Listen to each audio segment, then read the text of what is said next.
नमस्कार दोस्तों, आपका अपने YouTube चैनल लखन माली में बहुत बहुत स्वागत। 12वीं क्लास के जो संस्कृत के स्टूडेंट हैं उनके लिए हम यहाँ पर लेकर आए हैं अगला पार्ट। दोस्तों यहाँ पर हम छठवें पार्ट की बात कर रहे हैं। सूक्ति सुधा हमारा पार्ट चल रहा है और इसमें हमारा लास्ट पार्ट रहेगा। इसमें हम केवल 2 श्लोक आपको बताने वाले हैं, 11वां और 12वां श्लोक। इससे पहले हमने 3 वीडियो अपलोड कर दिए हैं, उनको यदि नहीं देखा है तो जरूर देखो, क्योंकि सारे वीडियो देखोगे तो आपको अच्छे से समझ में आएगा पाठ।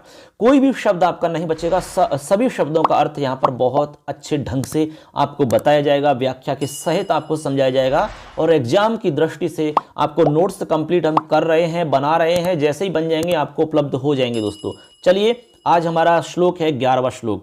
बहुत सुंदर श्लोक है दोस्तों, बहुत ही अच्छा श्लोक है। तो देखिए, जैसे कि स्क्रीन पर आपको दिख रहा होगा, ये हमारा 11वें नंबर का श्लोक है और इसमें आपको हम बता देते हैं शार्दूल विक्रीडतम आपका छंद है।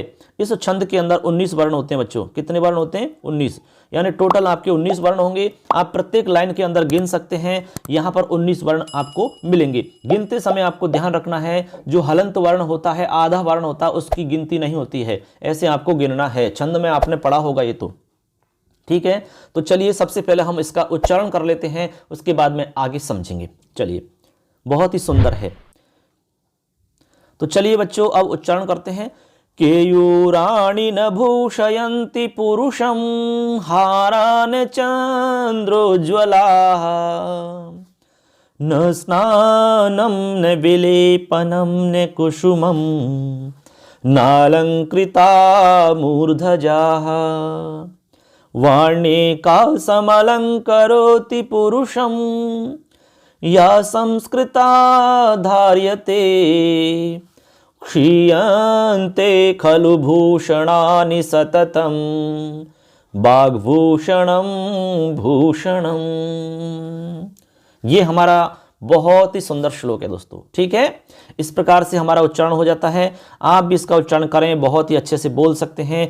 केयूराणि न भूषयन्ति पुरुषं हारान् चन्द्रोज्ज्वलाः न स्नानं न विलेपनं न कुसुमं नालंकृता मूर्धजाः वार्णिकासमलंकरोति पुरुषं या संस्कृता धार्यते क्षीयन्ते खलु भूषणानि सततं वाग्भूषणं भूषणं।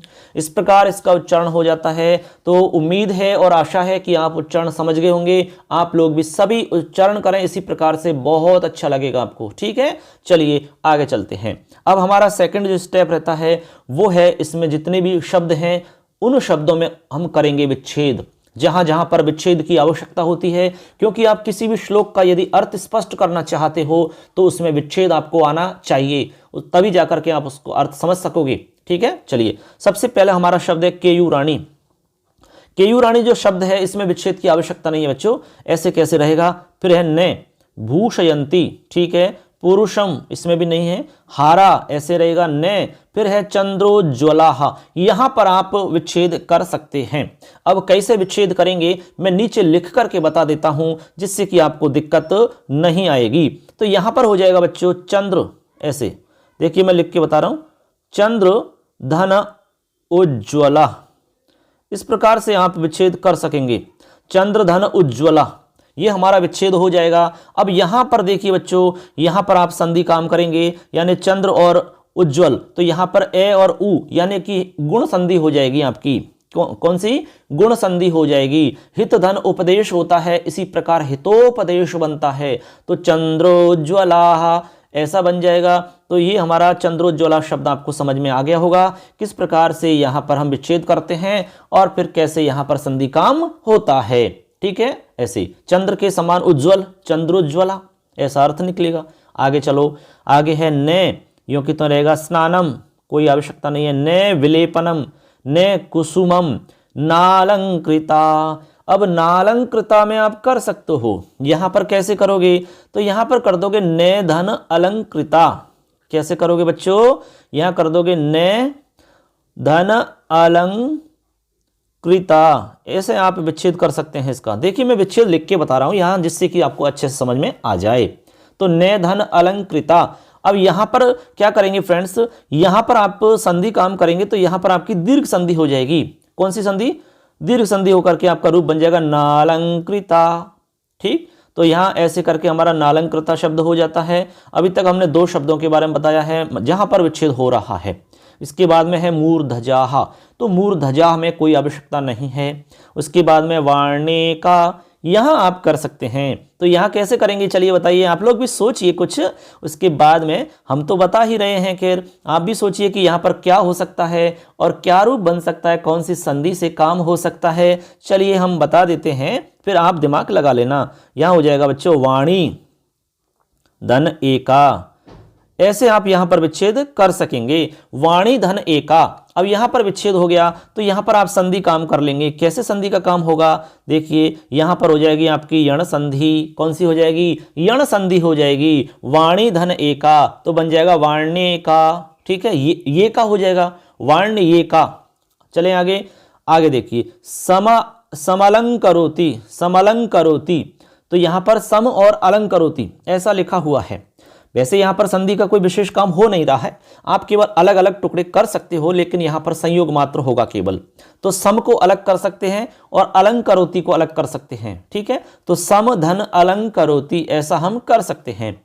आगे है पुरुषम, फिर या संस्कृता धार्यते, इनमें कोई आवश्यकता नहीं है, ठीक है। अभी तक हमने सिर्फ 3 शब्द ऐसे देखे हैं जहां पर आवश्यकता थी। आगे है क्षीयन्ते, यहां भी आवश्यकता नहीं है। उसके बाद में खलु, आवश्यकता नहीं है। भूषणानी ऐसे रहेगा सततम, फिर बाघभूषणानी, यहां आप कर सकते हैं। बाघभूषणानी जो लिखा हुआ है यहां पर आप कर सकते हैं बच्चों। और कैसे करेंगे और क्या करेंगे चलिए हम बता देते हैं, आपने भी सोचा होगा कुछ ना कुछ। तो यहां हो जाएगा वाक, ऐसे वाक धन भूषणम, ऐसे वाक धन भूषणम ऐसे हो जाएगा। तो यहां पर आपकी जस्त्व संधि हो जाएगी। कौन सी, जस्त्व संधि हो जाएगी आपकी। जैसे वागीश बनाते हैं आप, तो वाक धन भूषण है, तो आप कै की जगह गे कर लोगे और आपका काम हो जाएगा। यहां जो कै दिख रहा है इसको आप गे बना दोगे, बन जाएगा वागभूषणम। जैसे वाकदान होता, वागदान होता है, इसी प्रकार। फिर लास्ट है भूषणम, भूषणम यो की तो ही रहेगा। इस प्रकार हमारे गिने चुने 4 शब्द ऐसे हैं जहां पर हमें आवश्यकता हुई विच्छेद करने की, ठीक है। ये हमारे शब्द हो गए, चंद्रोज्ज्वला हो गया, नालंकृता हो गया और वार्णिका हो गया, और ये बाघभूषणम हो गया। बाकी शब्दों में विच्छेद की आवश्यकता नहीं है। तो आशा करते हैं और उम्मीद है, विश्वास है कि आप अच्छे से सुन रहे होंगे, समझ रहे होंगे और आपको निश्चित फायदा मिल रहा होगा। चलिए आगे चलते हैं।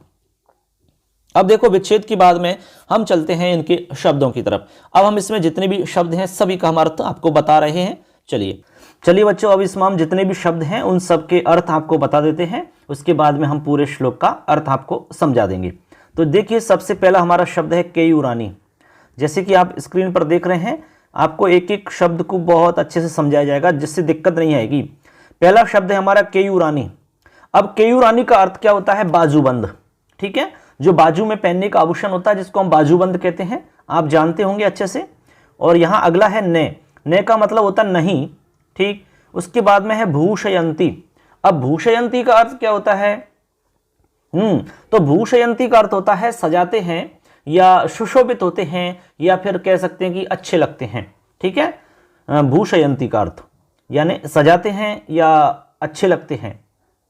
इसके बाद में है पुरुषम।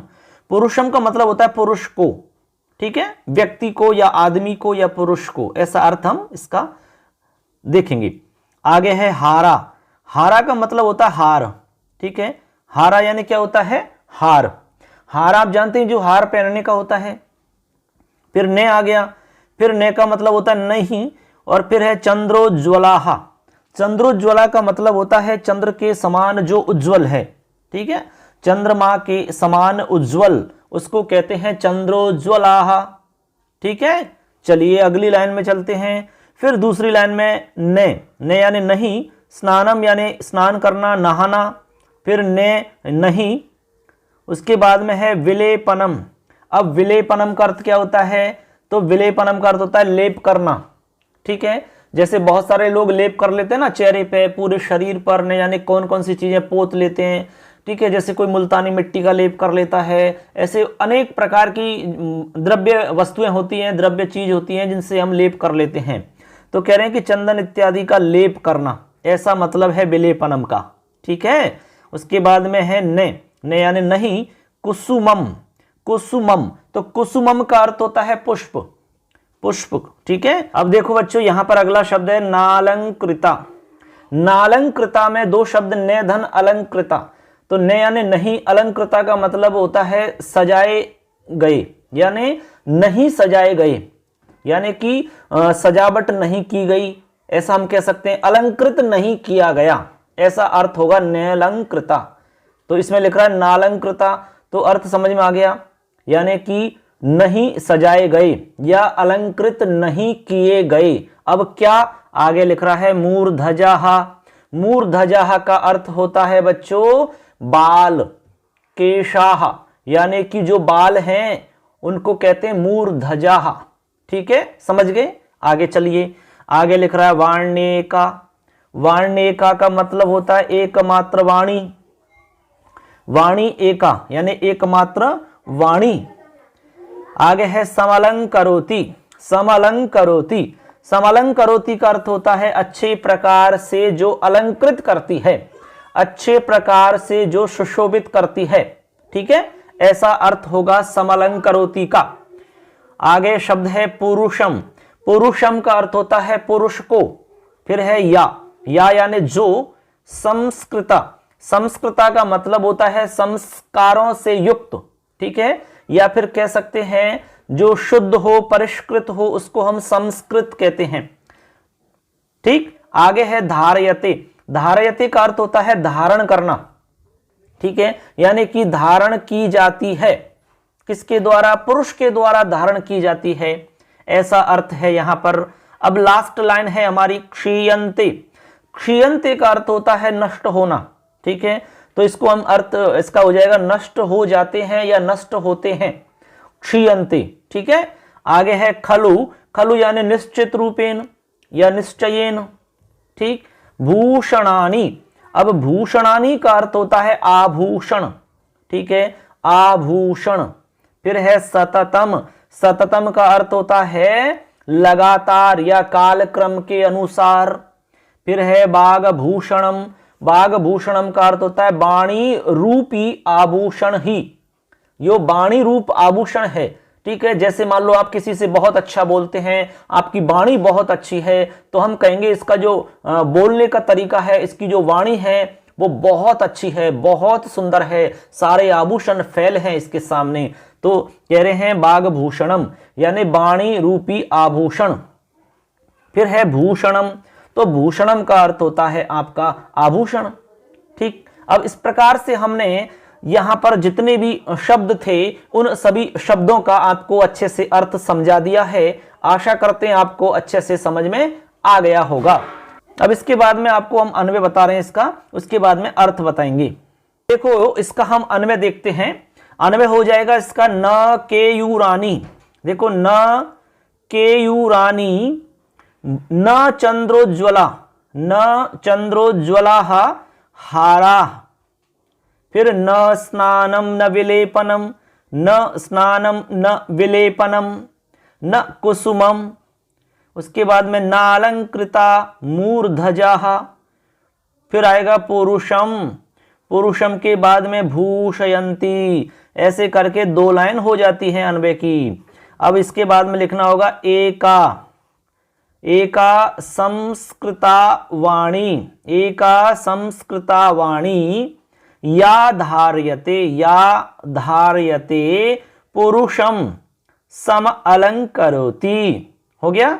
इसके बाद में लिखेंगे खलु भूषणानि सततम क्षीयन्ते बागभूषणम भूषणम। ऐसा अन्वय हो जाएगा। अन्वय को एक साथ बोलेंगे तो अन्वय होगा आपका न केयूराणी न चंद्रोज्ज्वलाः हाराः न स्नानम न विलेपनम न कुसुमम न अलंकृता मूर्धजाः पुरुषं भूषयन्ति एका संस्कृता वाणी या धारयते पुरुषं सम अलंकरोति खलु भूषणानि सततम क्षीयन्ते बागभूषणम भूषणम अस्ति। ऐसा यहां पर अन्वय हो जाता है। अब बच्चों मैं यहां पर आपको इस पूरे श्लोक का अर्थ बता रहा हूं, अच्छे से समझ लेना है। तो इसका अर्थ हो जाएगा, देखिए कविवर भर्तृहरि जी कहते हैं कि न बाजूबंद, न चंद्रमा के समान उज्जवल हार, न बार बार में स्नान करना, न चंदन इत्यादि, तेल इत्यादि, इत्र इत्यादि का लेप करना, न पुष्प, न संवारे गए सिर के बाल पुरुष को सुशोभित करते हैं, अर्थात पुरुष को सजाते हैं। केवल एक व्याकरण आदि से शुद्ध जो वाणी है वही पुरुष के द्वारा धारण की जाती है, वही पुरुष की अच्छे प्रकार से सुशोभित करती है। अर्थात वही एकमात्र जो वाणी है जो कि संस्कारों से युक्त है, परिष्कृत है, शुद्ध है, वही वाणी मनुष्य को सुशोभित करती है। अन्य सभी आभूषण समय के हिसाब से नष्ट हो जाते हैं, लेकिन वाणी रूपी आभूषण आभूषण रहता है, ऐसा इसका अर्थ है। इसका अर्थ दोबारा से सुन लो।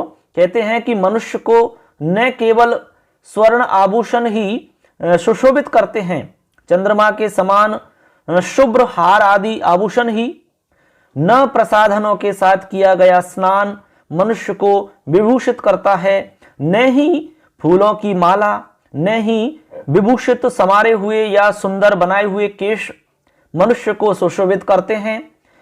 एक शुद्ध परिष्कृत वाणी ही जो कि धारण की जाती है वही मनुष्य को अच्छी तरह से विभूषित करती है, वही मनुष्य को सुशोभित करती है। अन्य आभूषण तो निश्चित रूप से ही क्षण भर के लिए अर्थात क्षीण हो जाने वाले होते हैं, परंतु वाणी रूपी आभूषण कभी भी नष्ट नहीं होता है, वह मनुष्य को सदैव आभूषण की तरह विभूषित करता रहता है, सुशोभित करता रहता है, अलंकृत करता रहता है, ऐसा यहां पर मतलब है।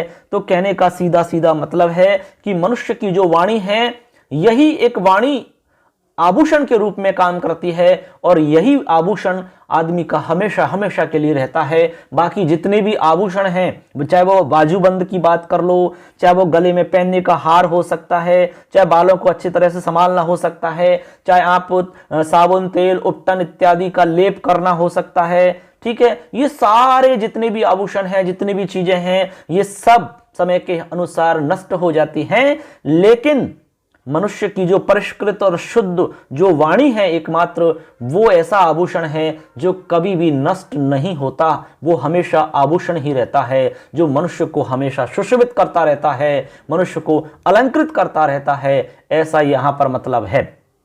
आपने सुना होगा, कहते हैं कि ऐसी वाणी बोलिए मन का पाखोए, और अनको शीतल करे आपहु शीतल होए।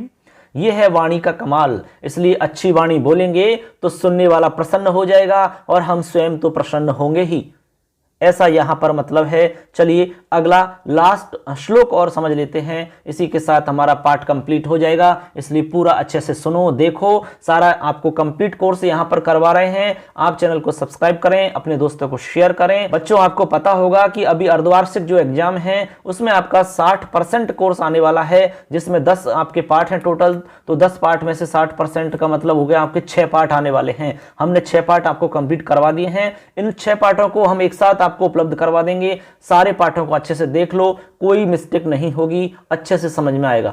चलिए अगला श्लोक देखते हैं। फ्रेंड्स, यहां पर हमारा अगला श्लोक है, बहुत अच्छा श्लोक है और ये हमारा अंतिम श्लोक है। देखिए 12 नंबर का श्लोक है और इसके अंदर भी आपका वही कौन सा छंद होगा, 19 वर्ण है। अब 19 वर्ण वाला जो छंद होता है वो कौन सा होता है, आपको हमने पहले ही बताया था। तो इसमें हो जाएगा आपका शार्दूल विक्रीडितम, यानी शार्दूल विक्रीडितम छंद है। इससे पहले वाले में भी यही था, इसमें भी यही है। तो इसको हम एक बार उच्चारण करके देखते हैं, आप भी सुनना और आप भी अच्छे से साथ साथ में उच्चारण करना। चलिए फ्रेंड्स, उच्चारण कर लेते हैं इसका।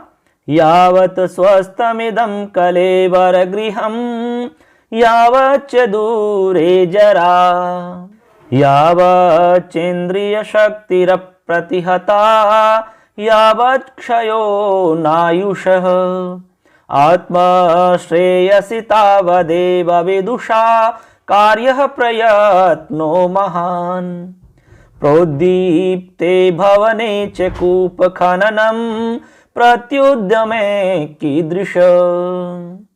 बहुत सुंदर श्लोक है, आपने अभी देखा, इसका हमने उच्चारण करके आपको बताया। देखिए एक बार दोबारा सुन लो। यावत स्वस्थमिदं कलेबर गृहं यावच्च दूरे जरा यावच्चेन्द्रिय शक्तिरप्रतिहता यावक्षयो नायुष आत्मश्रेयसि तावदेव विदुषा कार्य प्रयत्नो महान् प्रोद्दीप्ते भवने च कूप खननम प्रत्युद्यमे कीदृशः। इस प्रकार हमारा ये उच्चारण हो जाता है। अब देखते हैं आगे। ये तो हो गया हमारा उच्चारण। अब इसके बाद में हम इसमें जितने भी आपके शब्द हैं उन सभी शब्दों में विच्छेद करके दिखाते हैं आपको, क्योंकि विच्छेद करना भी आना चाहिए आपको, तभी जाके अर्थ निकल सकता है। तो चलिए एक एक शब्द का हम विच्छेद कर रहे हैं, आप अच्छे से देखें। चलिए सबसे पहला हमारा शब्द है यावत स्वस्थम इदम। देखिए ये हमारा पहला शब्द है बच्चों, यहां पर लिखा हुआ है यावत स्वस्थम इदम। यहां पर आपके 3 शब्द हैं, ऐसे आपको समझ लेने हैं। अब तीनों शब्दों को मैं यहां पर नीचे लिख के बता सकता हूं, या तो देखिए यहां लिख देता हूं यावत, एक तो है यावत, दूसरा है आपका स्वस्थम ऐसे, और तीसरा है इदम। इदम तो ऐसे करके हमारा पहला जो शब्द है इसमें 3 शब्द आपके छुपे हुए हैं। यावत स्वस्थम इदम पहला शब्द क्लियर। अब आपको अर्थ भी साथ साथ में बता देता हूं मैं, जिससे कि आगे बताना नहीं पड़ेगा। तो देखो यहां पर हमारा यावत स्वस्थम इदम शब्द है, ठीक। अब यहां पर यावत का मतलब होता है जब तक। यावत यानी क्या होता है? जब तक, ठीक है। यावत यानी जब तक हो गया। उसके बाद में दूसरा शब्द स्वस्थम। स्वस्थम यानी स्वस्थ होना, ठीक, कोई बीमारी नहीं होना। इदम यानी यह। तीनों शब्दों का अर्थ समझ में आ गया, साथ साथ में अर्थ भी बता रहे हैं। अगला चलो फ्रेंड्स, अगला हमारा शब्द है कलेबर गृहम। कलेबर गृहम। अब इसमें वैसे विच्छेद करने की आवश्यकता नहीं है, आप इसको ऐसे ही समझ लीजिए। कलेबर गृहम को इसी रूप में समझेंगे तो अर्थ देखिए क्या होगा। कलेबर गृहम का अर्थ हो जाएगा कि मानव का शरीर रूपी जो घर है, ठीक। गृहम यानी घर, कलेबर यानी जो मानव का शरीर है, तो शरीर रूपी जो घर है उसको कहते हैं कलेवर गृहम। आपका जो शरीर है ना पूरा का पूरा, इसको कह रहे हैं कि मानव का जो शरीर रूपी घर है, ये घर है हमारा, ये पूरा का पूरा जो शरीर है ये हमारा घर है। आगे कह रहे हैं यावच्च। अब यावच्च जो लिखा हुआ है यहां पर आपको विच्छेद करना होगा। यहां पर आपके 2 शब्द बनेंगे, एक तो हो जाएगा यावत, मैं नीचे लिख रहा हूं यहां पर यावत, और एक हो जाएगा आपका च, ऐसे बनेगा यहां पर। तो यावत धन च। अब यहां पर आपका इष्टुत्व संधि का काम हो रहा है, तो यहां पर इष्टुत्व संधि हो जाएगी। तो देखिए यावत और च ऐसा यहां पर हो गया। तो यावत यानी होता है जब तक, आपको हम पहले ही बता चुके हैं, और च यानी और होता है। तो जब तक यावत का अर्थ हो गया, च का मतलब और हो गया, ठीक। आगे है दूरे जरा। अब देखो दूरे शब्द है, तो दूरे का अर्थ होता है दूर ही, यानी दूर, दूरे यानी दूर ही। फिर जरा, अब जरा का मतलब क्या होता है बताइए? तो जरा का मतलब होता है आपका बुढ़ापा। जरा यानी क्या होता है? बुढ़ापा होता है, ठीक है। तो जरा का मतलब समझ में आ गया आपको। ऐसे करके आपको यहां पर पहली लाइन के हमने सारे शब्द बता दिए ना, तो अच्छे से समझ में आ गए होंगे। अब चलो अगली लाइन में चलते हैं। अगली लाइन में हमारा जो पहला शब्द है काफी लंबा शब्द है, देखिए यावच्चेन्द्रिय शक्तिर प्रतिहता, यहां तक है। अब इसमें टुकड़े करने होंगे हमें। तो सबसे पहला शब्द है यावत, ठीक। यावत के बाद में च, च के बाद में इंद्रिय, फिर शक्ति ही, फिर अप्रतिहता। ऐसा हम यहां पर विच्छेद करेंगे, तब जाके हमारा ये पूरा शब्द बन जाएगा। अब देखो मैं नीचे लिखकर बता रहा हूं आपको। पहला शब्द हो जाएगा यावत, पहला शब्द हो गया यावत, यावच इंद्रिय, तो छ हो जाएगा। उसके बाद में हो जाएगा आपका इंद्रिय, इंद्रिय हो गया। इंद्रिय के बाद में अब इंद्रिय शक्ति भी जोड़ सकते हैं, वैसे इंद्रिय शक्ति एक साथ भी लिख सकते हैं, क्योंकि इसमें कोई अलग काम हो नहीं रहा है। इंद्रिय शक्ति ही, और उसके बाद में लास्ट हो जाएगा अप्रतिहता, अप्रतिहता। ऐसे हमारे ये शब्द हो गए सारे के सारे अलग, ठीक। अब देखिए ये तो हो गया हमारा विच्छेद, स्पष्ट समझ में आ रहा होगा आपको। अब यहां अर्थ की बात करते हैं। सबसे पहले यावत लिखा हुआ है, तो यावत का अर्थ हम आपको पहले ही बता चुके हैं, जब तक होता है। यावत यानी जब तक। फिर है च का अर्थ होता है और। इंद्रिय शक्ति ही, इंद्रिय शक्ति का मतलब होता है इंद्रियों की शक्ति, यानी इंद्रियों में जो ताकत है, इंद्रियों में जो शक्ति है, इंद्रिय जानती हो हाथ पैर वगैरह सब जो है हमारी इंद्रियां हैं, तो इंद्रियों में जो शक्ति है। तो अगला शब्द है अप्रतिहता। अप्रतिहता का अर्थ होता है अक्षीण होना। देखो अक्षीण होना, तो क्षीण तो जानते हो नष्ट हो जाना, लेकिन इसका उल्टा होता है अक्षीण होना। ठीक, तो अप्रतिहता का अर्थ होता है अक्षीण होना, जो नष्ट नहीं होना, ऐसा भी कह सकते हैं। तो ऐसे करके हमारा जो इतना लंबा सा शब्द दिख रहा है इसको पूरे को बता दिया, यावत चेंद्रिय शक्तिहीर अप्रतिहता। ठीक, विच्छेद भी कर दिया और सभी शब्दों का अर्थ भी बता दिया आपको। अब चलते हैं आगे। अगला हमारा शब्द है, देखिए यावत क्षयो। यावत क्षयो, अब यावत धन क्षयो ऐसा कर सकते हैं, वैसे आप नहीं करना चाहें तो एक साथ भी लिख सकते हैं, क्योंकि यहां संधि काम तो कुछ हो नहीं रहा है। ठीक है, देखिए यहां पर यावत क्षयो, तो यावत क्षयो का मतलब हो जाएगा जब तक क्षय। क्या हो जाएगा? जब तक क्षय। क्षय का मतलब होता है विनाश। क्षय यानी विनाश होता है, यावत यानी जब तक, यानी कि जब तक उसका विनाश हो, नाश होता है। नायुष है। अब नायुषय का अर्थ होता है बताइए, तो नायुषय में आप देखिए यहां पर आप विच्छेद कर सकते हैं। देखिए नायुषय में विच्छेद करेंगे तो ने धन आयुष है, ऐसा हो जाएगा विच्छेद। तो यहां पर देखिए अलग अलग अब कर दिया, तो ने का अर्थ हो जाएगा नहीं, और आयुष, आयुष का अर्थ होता है आपका आयु। आयुष यानी आयु, उम्र। ठीक, ऐसा। तो नायुष का मतलब उम्र का नहीं, यानी जब तक आयु का नहीं। ठीक है, यानी जब तक आयु नहीं। आयुष यानी आयु और ने यानी नहीं। अब आगे चलते हैं, दो लाइन हमारी अच्छे से समझ में आगे होंगी, क्लियर। अब हमारी तीसरी लाइन देखते हैं। तीसरी लाइन में आत्मश्रेयसी, आत्मश्रेयसी ऐसा हमारे सामने लिखा हुआ है, तो इसका अर्थ हो जाएगा अपने कल्याण के लिए। ठीक है, अर्थ हो जाएगा अपने कल्याण के लिए, स्वयं के कल्याण के लिए। अगला हमारा शब्द है तावदेव। अब तावदेव में विच्छेद करना पड़ेगा, तो विच्छेद करेंगे तावत धन एव, ऐसा हमारा विच्छेद होगा। अब यहां पर आपकी जस्त संधि हो जाएगी, तो तय के स्थान पर दय हो जाएगा।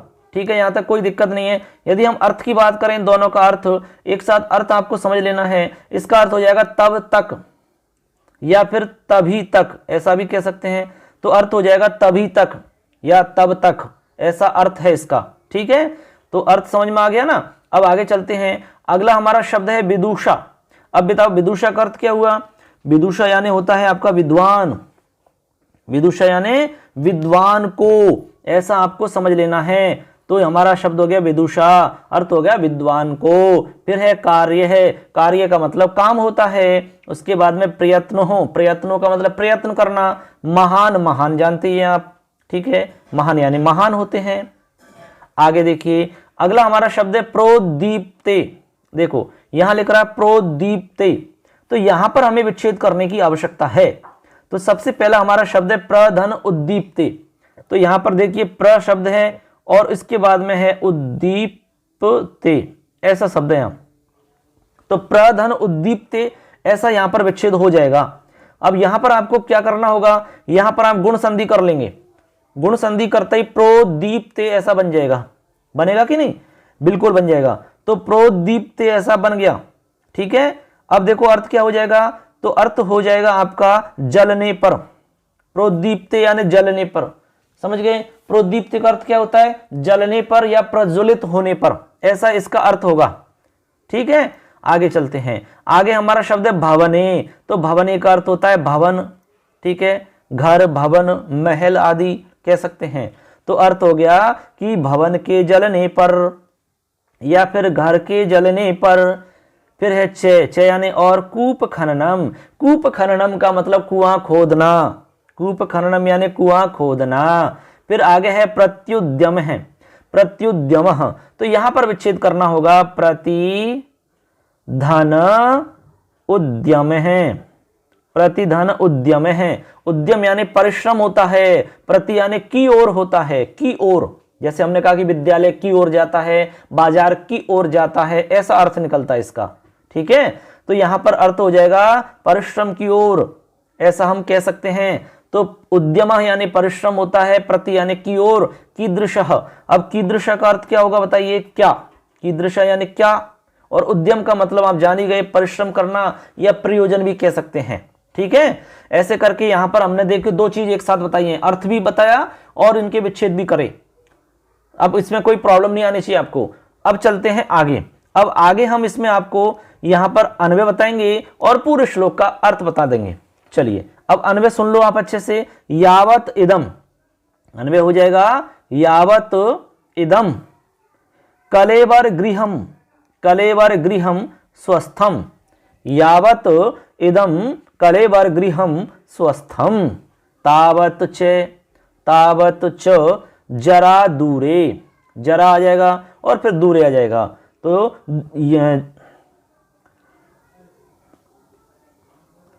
ठीक है, तो यहां तक हो गया आपका जरा दूरे। आगे है यावत च, फिर यावत च देखिए यहां ये रहा यावत च, फिर आगे अप्रतिहता, यहां से लिखना है अप्रतिहता इंद्रिय शक्ति ही, इंद्रिय शक्ति के बाद में यावत आयुष है, यावत फिर आयुष है, उसके बाद में न लिखना है, ये नायुष में से न लिखना है। उसके बाद में क्षय है, क्षय यहां से लिखना है, 2 लाइन पूरी कंप्लीट। उसके बाद में तावत एव, तो तावत एव यहां से लिखना है तावदेव। उसके बाद में विदुषा, विदुषा के बाद में आत्मश्रेयसी, उसके बाद में महान प्रयत्न है, तो महान प्रयत्न है। उसके बाद में कार्य है। ठीक, अगली लास्ट लाइन है हमारी देखिए प्रोद्दीप्ते, यहां पर लिखना है प्रोद्दीप्ते भवने च कूप खननम प्रति कीदृशः, प्रति यहां से कीदृशा और उद्यमः लास्ट में लिखना है। ठीक, अब अन्वय को दोबारा लास्ट एक साथ बोल के बता रहा हूं, सुनो। यावत इदम कलेवर गृहम स्वस्थम, यावत च जरा दूरे, यावत च अप्रतिहता इंद्रिय शक्ति ही, यावत आयुष है न क्षयः, तावत एव विदुषः आत्मश्रेयसी महान प्रयत्नः कार्यः प्रउद्दीप्ते भवने च कूप खननम प्रति कीदृशः उद्यमः। ऐसा यहां पर आपको समझ लेना है। ठीक, अब देखो अन्वय हो गया इसका। अब पूरे श्लोक का अर्थ समझ लो आप, बहुत सुंदर श्लोक है।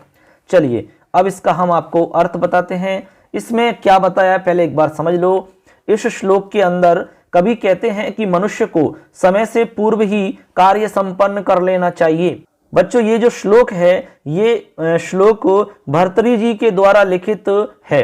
उन्होंने 3 शतक लिखे हैं, शतक त्रयम उनके प्रसिद्ध हैं, उन्हीं के द्वारा लिखा हुआ यह श्लोक है। बहुत ही सुंदर श्लोक है। अब चलो इसका अर्थ बता रहे हैं।